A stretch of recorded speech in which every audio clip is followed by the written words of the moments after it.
Am I the a-hole stories? Am I the a-hole for not splitting my kids' inheritance with my sister's kids?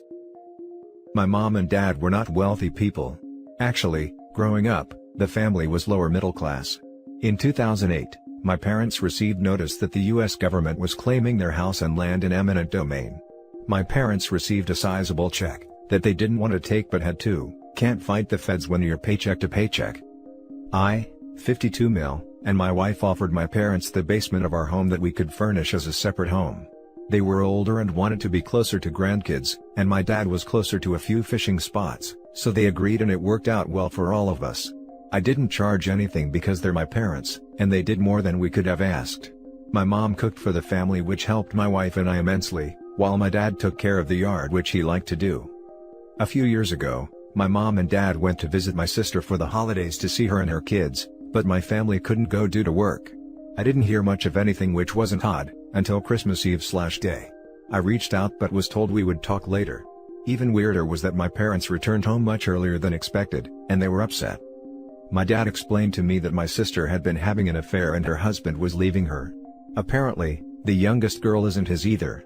Terrible situation all around, and everyone blamed my sister, as do I. I felt bad for the little girl though. She was innocent in the whole thing. Unfortunately, both of my parents passed away a few years ago in a close time span, and never really made amends with my sister. My parents were from a different time period and my sister is stubborn.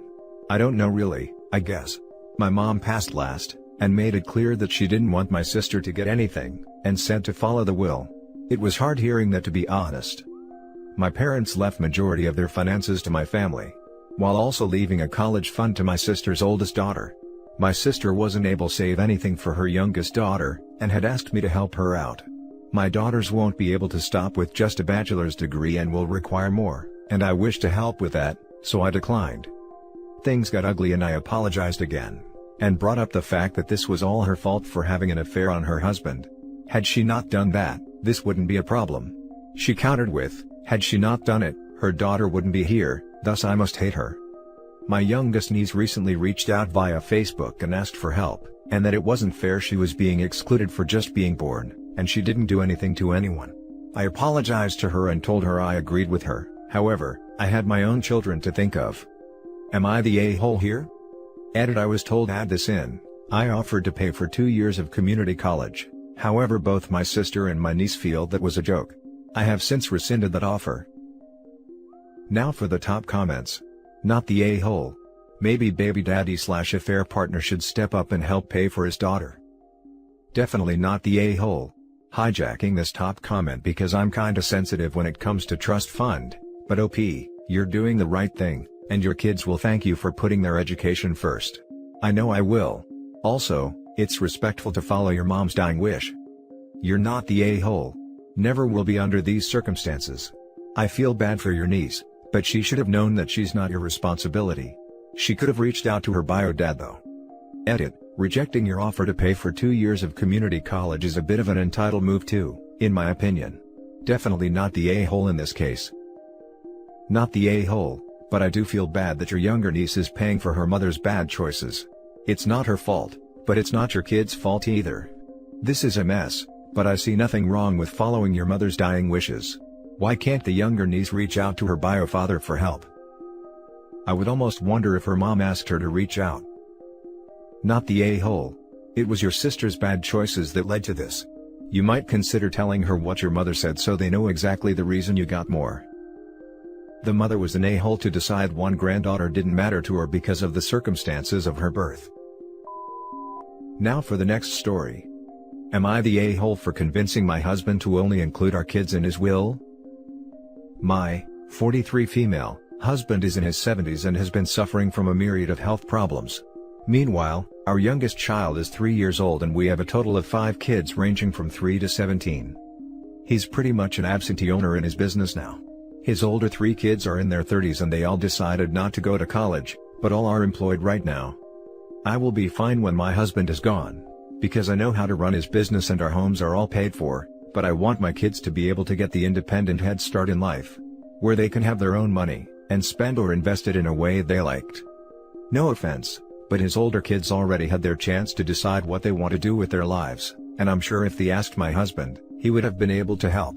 However, every time his older 3 kids tried something, they were adamant that their dad has nothing to do with it, and they generally have a combative relationship with their dad. After his latest health scare, I realized I had to bring up estate matters with my husband. We sat down and talked, and I said that overall, if our kids were to split his assets 5 ways as opposed to 8 ways, that would be more money for themselves, and while it could never replace him if God forbid he wasn't able to guide them into adulthood, it would be more beneficial to them than their siblings whose windows of exploration are gone. My husband said he has always had a strained relationship with his kids. And he's been there enough throughout their childhood, trying to get them to value their education, but they all ended up taking unstable paths. And in the end, that was their doing. More discussion followed, but yesterday, we sat down with his lawyers and had his will amended so that his older 3 kids get a very small lump sum, around $300, leaving our kids and myself as the primary beneficiaries. Am I the a-hole? My husband and I have been the most important people in each other's lives, and I'd do the same for him. Now for the top comments. You're the a-hole. No offense, but his older kids already had their chance to decide what they want to do with their lives, and I'm sure if they asked my husband he would have been able to help. My husband said he has always had a strained relationship with his kids. Yeah, well, I imagine being a teenager and seeing your 50-something father shack up with a 25-year-old, and basically start a whole new family might lead to some strain. Not to mention she is actively trying to make things worse. OP, you're the a-hole. You're the a-hole. You're 30 years younger than him, and just convinced him to cut his kids that aren't yours out of the will. Everything about this sounds shady. I truly don't mean to sound offensive, but to have a 3-year-old with someone in their 70s. Real convenient she's now convinced him to change his will. Info. No offense, but his older kids already had their chance to decide what they want to do with their lives. What did you do with your life? Marry a rich guy 30 years older than you? Yeah, the cheek of this woman, how freaking entitled. The next story is titled, Am I the a-hole for telling my cousin what our family were saying about his wife, and causing him to cut everyone off financially? My uncle had a kid from an affair who he abandoned to the system. My grandmother found out when he was 12 and took him in. This was a huge scandal in not only our family, but also our social circle, because everyone is all about appearances and protecting the family legacy. If I'm being honest, my family weren't very nice about my cousin. I remember when he first came to live with our grandparents, my own mother told me not to socialize with him too much in front of outsiders, so he doesn't ruin my reputation. I was 8. When he graduated, the family didn't want him involved in the family business because of his parentage, and also because he was pretty closed off, and was only close to our grandparents and no one else in the family. So, our grandfather gave him some money to start something of his own. The family business hasn't been doing so well for a long time, but my cousin is doing better than ever. Despite everything, he's been financially helping all of us for a few years now. Recently, our grandparents told everyone he was married and expecting a baby. This was a huge shock to the family. Our grandfather admitted he suspects our cousin got her pregnant by mistake and chose to do the right thing, based on a few conversations he had with him before he announced his marriage. My family immediately cyberstalked his wife, and they said some awful things about her, and everyone was complaining that he could have done so much better. My dad was even encouraging everyone to make things hell for her so she leaves. I told my cousin what they said. I'd like to say I did it for selfless reasons, but I didn't. He's paying for my tuition, after my parents refused to help since I dropped out the first time, and based on his personality, I doubt he's going to be very forgiving once they start this crusade against his pregnant wife. Well, he cut everyone off except me and our grandparents.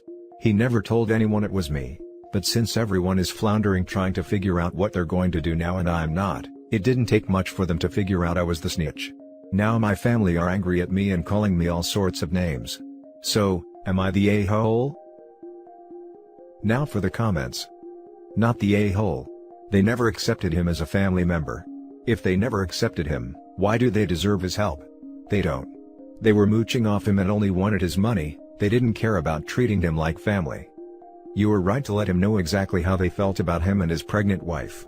You seem to actually care and accept him as family, so it's not selfish to let him know. He may be helping you with college, but you care and treat him well. You have accepted him as family, good job. Not the a-hole. The biggest and best indicator that you're not the a-hole is precisely because what you said below. Now my family are angry at me and calling me all sorts of names.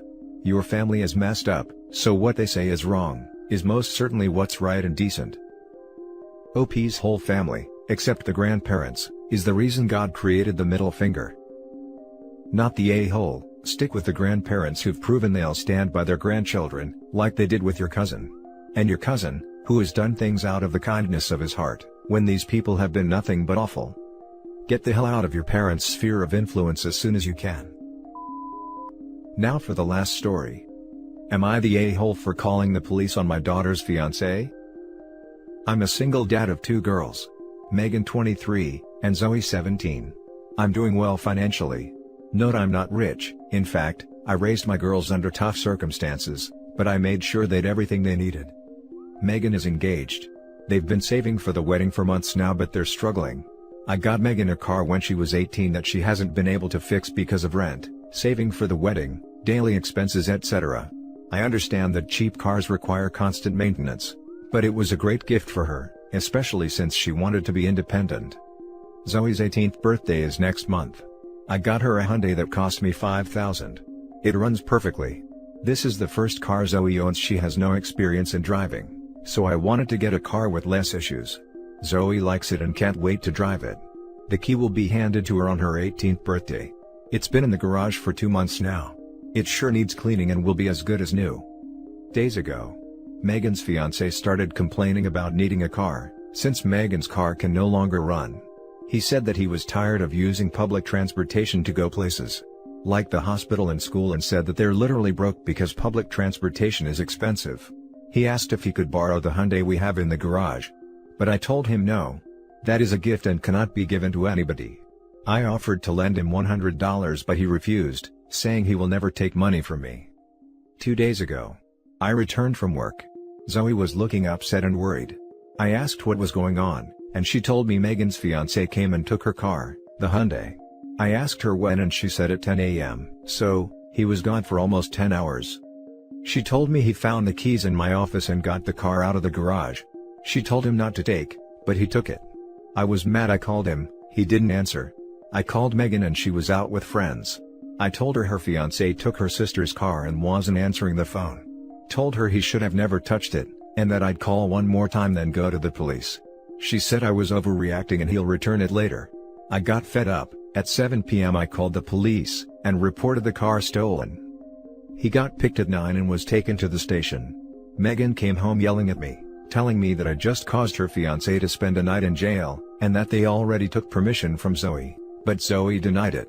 I argued with her that I already told him no. Doesn't matter if they took permission.